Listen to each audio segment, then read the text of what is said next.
Insurance sounds boring until you realize what it replaced. It replaced chaos with a system. It wasn't invented to make companies rich. It was invented to make risk survivable. Stay with me, because insurance isn't just paperwork. It's a machine that decides what can exist. Before insurance, one disaster could erase a lifetime. One fire could destroy a family business. One storm could ruin a merchant. One accident could end everything. If your ship sank, your wealth sank with it. If your warehouse burned, your future burned with it. That made people cautious. It made trade smaller and growth fragile. In a world without insurance, risk is personal. You either avoid danger or gamble your whole life. That works in small communities. It fails in big economies. Large systems require people to take risks, building cities, funding voyages, lending money, shipping goods. All of that requires confidence, and confidence needs a backstop. So here's the problem insurance solved. How do you make risk manageable without eliminating risk? You can't stop storms, fires, or accidents, but you can change what happens after. You can distribute the damage. You can turn disasters into costs. And once losses become costs, people can plan again. That's the core idea. Insurance is pooled risk. Many people pay small amounts. A few suffer losses, and the pool pays them back. It's simple in theory, but organized properly, it becomes powerful. Because it turns ruin into repair. It turns shock into recovery. Early insurance appeared where risk was massive and unpredictable. Shipping, long-distance trade was dangerous. Ships sank, pirates attacked, cargo spoiled, delays ruined deals. Merchants needed a way to survive a bad outcome, so they created contracts to spread loss.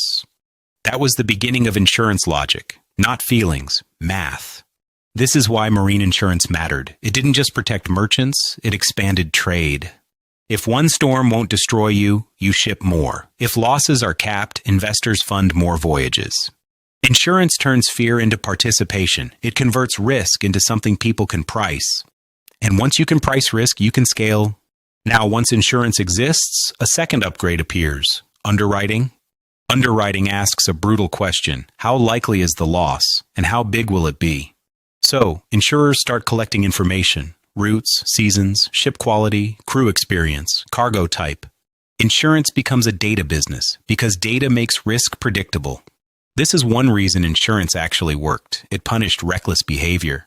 If your ship was unsafe, your premium rose. If your route was dangerous, your premium rose. That creates incentives. People behave safer, not from virtue, but from cost. And over time, cost shapes culture, quietly but powerfully. Then, insurance moves from ships to cities, and cities needed it badly. Dense cities burn. That's the old rule, and it still matters. When buildings are packed together, fire spreads fast. One spark can wipe out neighborhoods. If cities burn often, economies can't stabilize, so fire insurance emerges. Fire insurance does something fascinating. It shapes architecture. Insurers reward brick and stone. They punish risky materials and unsafe layouts.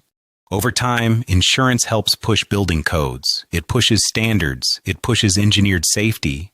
So insurance doesn't just pay for losses. It changes what causes losses.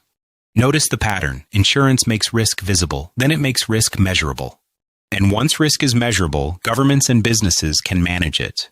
That's how insurance becomes infrastructure. It's not optional, it's structural. It sits under systems, like a hidden foundation. Here's the next layer. Insurance unlocks credit. Banks hate uncertainty. If collateral can vanish overnight, lending becomes dangerous. Insurance protects collateral. A house can burn, but the insured value can be restored. That makes mortgages safer. It makes business lending safer. It makes money flow.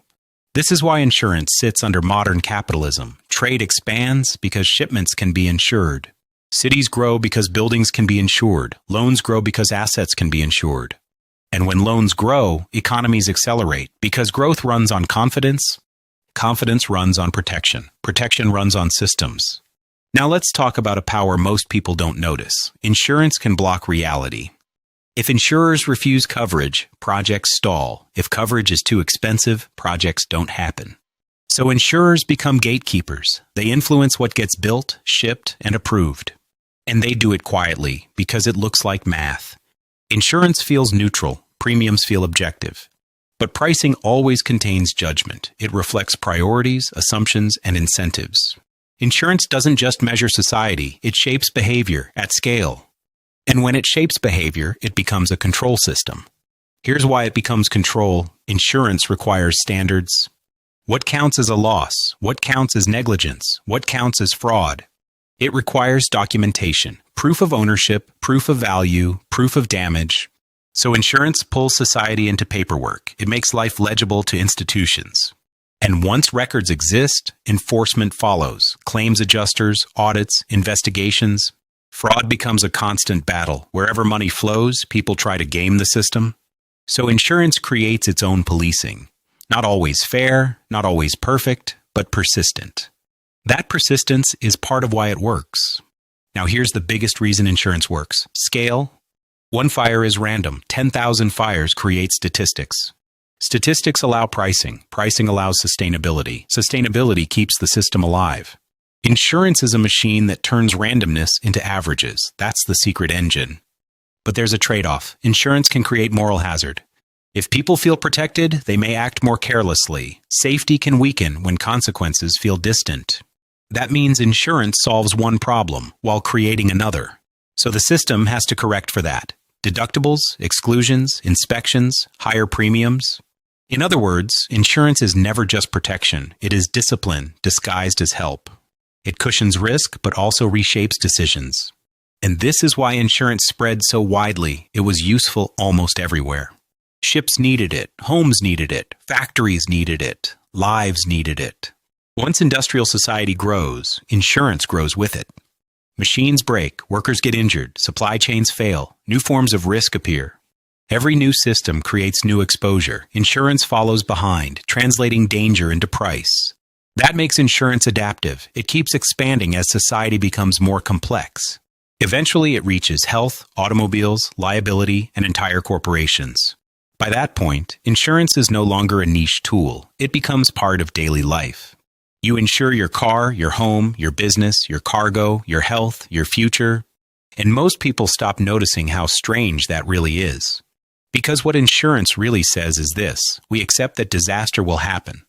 We just refuse to let disaster stay concentrated in one place. That idea is powerful. It is social, mathematical, and deeply political. It decides who gets rescued, who gets excluded, and what kinds of loss count. So insurance is not just about fear. It is about permission. Permission to build bigger, permission to trade farther, permission to recover faster. Without it, modern life becomes thinner, slower, and more fragile. With it, entire economies dare to move. That's the hidden system behind insurance, not excitement, stability. And stability, more than people realize, is what allows everything else to